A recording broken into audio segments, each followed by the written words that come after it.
Okay, so another thing that's important with garage sales is you want to, or stockpile sales, garage sales too, is you want to have a lot of tables. My mom has bought these tables at Costco and Walmart and stuff like that over the years, and I've just finished consolidating some of the items from this area over to here, and then that will allow me to bring out more stuff.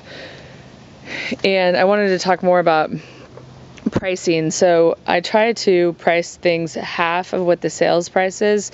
But like this Dawn, for example, it was on sale for 99 cents, so I should have priced it at 50 cents, but it sells, it will all sell out at 75. So, hey, why not make an extra $1 when you sell, 4? What else? You want to put things in like piles. So you'll notice I have all the shampoos together, all the body washes together. That just helps people. I mean, that's what they're used to. That's what they see in the store. So they're used to finding it that way. Now, for the Pepsi, and you can do this for a lot of things. Like you could make all your shampoos $1, and then you wouldn't have to label them $1. So like for the Pepsi, for example, I have this sign for 50 cents each, and these signs are really easy to make. Just do it in Word, and then you can copy and paste these images from Google, and it makes a very clear, legible sign for people to read. Now, when I am stocking stuff, I put them all in these Costco boxes, and these are, if you've ever shopped at Costco, this is just items that they put your items in when you're checking out, because they don't have bags and stuff. But these boxes end up being awesome because I only have a 1-car garage, so I'll pack it all up in these boxes tonight. It makes it very easy to transport in and out, and then that way I can break down the tables and not have to worry about having them. Now, if you go to Costco, I would recommend finding boxes for things like citrus. So we've got the cuties and the clementines, avocados. The reason for that is they're made for a lot heavier weight, so they're heftier, so you can put almost anything in them toiletry wise that you're going to sell at your sale. These crates I actually got on clearance at CVS a few years ago, and these are ideal. I mean, if you could get anything, this is what I would recommend, but I don't recommend spending money to have these sales. I mean, if you can get this stuff, and this is stuff I've acquired over years of doing this, all the better.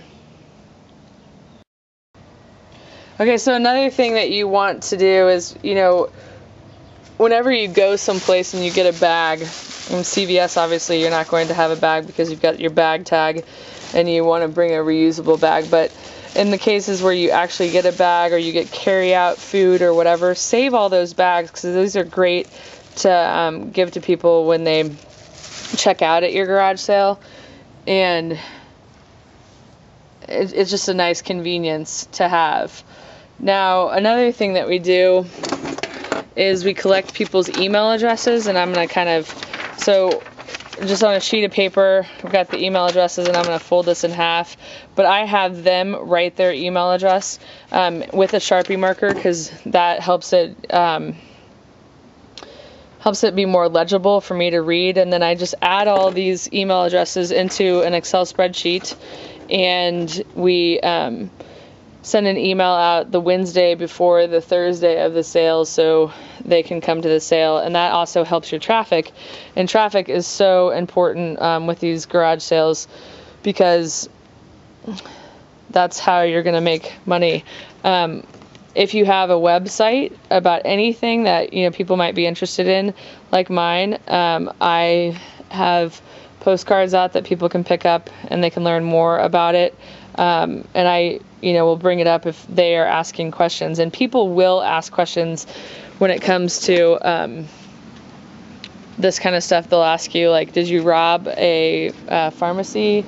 Do you work as a sales rep, or are you a drug rep? And I just say I'm a crazy couponer, and then it invites them, it invites me to introduce them to my couponing book.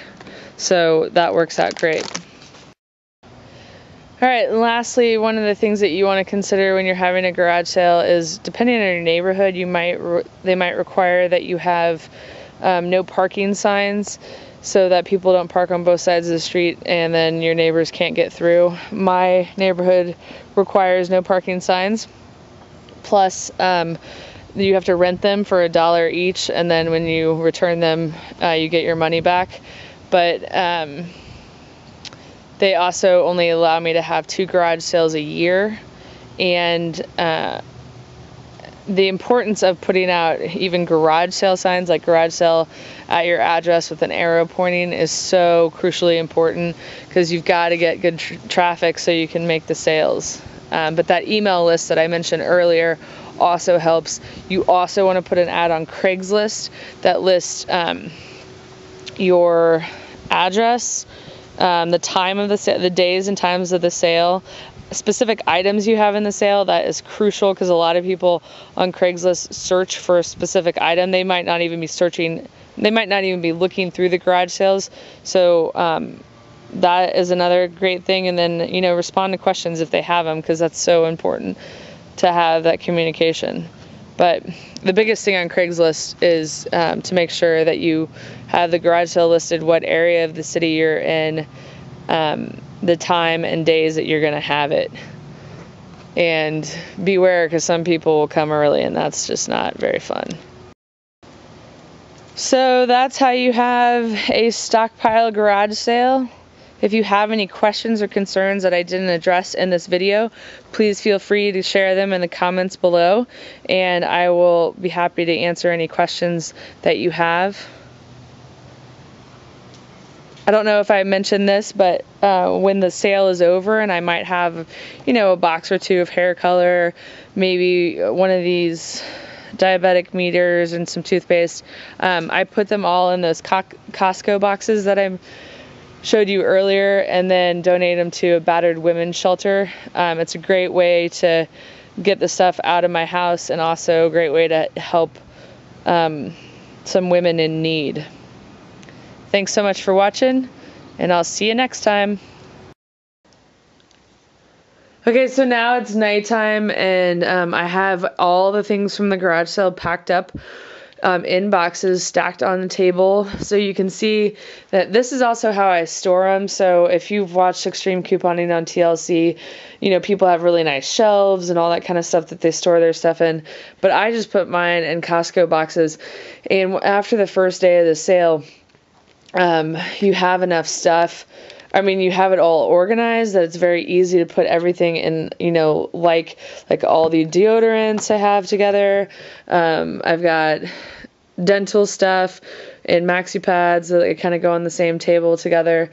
So it makes it a lot easier to pack everything up and fit it in my tiny, tiny garage.